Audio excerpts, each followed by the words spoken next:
Olá pessoal, bem-vindos a mais um episódio da Zombie TV, uma overdose de cultura geek. É de Miguel, vosso nerd de serviço. Neste episódio vamos falar de cómics, vamos falar de 3 volumes da editora Aceita, a começar por Muzinga, depois Tex Minstrel Show e por fim a parte 3 de Macho Alpha.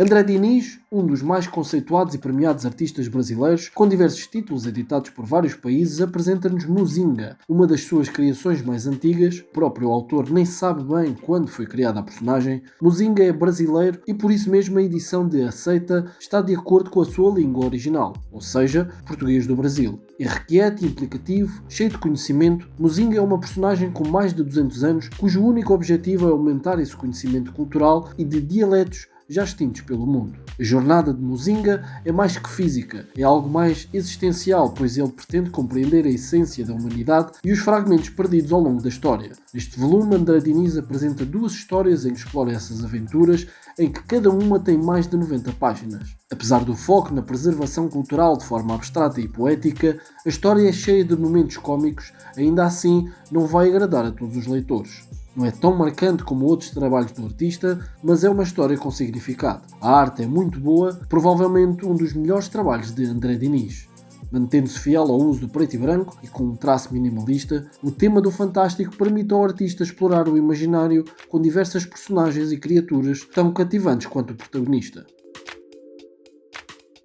Em Tex Minstrel Show, com argumento de Mauro Bozelli e com a arte de Marco Guion, os autores apresentam-nos Tex em 2 épocas diferentes. A primeira, quando Tex se tornou num pequeno criador de gado, numa altura em que os Estados do Sul declararam a secessão, e a segunda parte da história, 6 anos após a Guerra Civil e a vitória do Norte, introduzindo um jovem Jesse James. O título Minstrel Show é uma referência direta ao género de entretenimento americano do século XIX, que é frequentemente associado a representações estereotipadas e racistas de pessoas negras. Na prática, tratavam-se de artistas brancos que maquilhavam o rosto de negro e contornavam os lábios e os olhos com tinta branca, usando luvas e meias da mesma cor, com ideias altamente racistas, ridicularizando os negros. Tex Minstrel Show possui uma abordagem ousada ao tratar dessas questões, utilizando a figura do personagem Tex para enfrentar essas temáticas, mostrando como o sistema da opressão estava presente até no contexto do Velho Oeste americano. Apesar de toda a ação presente na narrativa, não se trata de uma das melhores histórias da personagem. Contudo,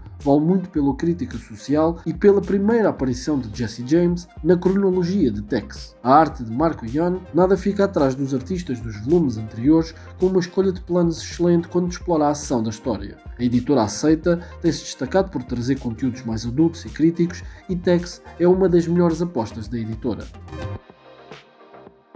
Por último, vamos falar do 3º volume de Macho Alpha, de Filipe Duarte Pina e Osvaldo Medina. Apesar dos 2 primeiros volumes não nos terem convencido a 100%, a verdade é que esta é uma obra sem prepotências, de fácil leitura, com críticas à sociedade, principalmente à portuguesa. Se no volume 1 e 2 a história tinha um tom mais humorístico, esta terceira parte apresenta-nos uma narrativa mais séria, onde a depressão e o isolamento levam a personagem de Macho Alpha a tentar cometer suicídio por diversas vezes, como o próprio acaba por confidenciar o seu psicólogo. Como já tínhamos referido nas análises dos 2 primeiros volumes, Macho Alpha explora um super-herói depressivo que, devido aos seus atos, perdeu toda a sua credibilidade perante a sociedade, amigos e família. Um dos pontos fortes desta terceira parte é a apresentação do antagonista desta história. Como qualquer grande herói ou super-herói, tem de ter o seu vilão. Se nas 2 primeiras partes tratou-se acima de tudo em apresentar e desenvolver a personagem e os problemas da mesma, a terceira parte prepara já o leitor para o clímax final do 4º volume.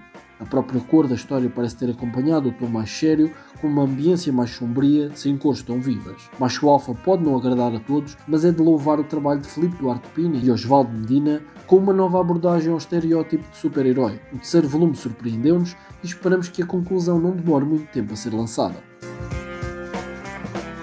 E é isso, pessoal, esta foi a nossa análise. Deixem nos comentários a vossa opinião a estes 3 volumes. Não se esqueçam de subscrever o canal e de nos acompanhar nas nossas redes sociais. Bons jogos, boas leituras e bons filmes. Até à próxima.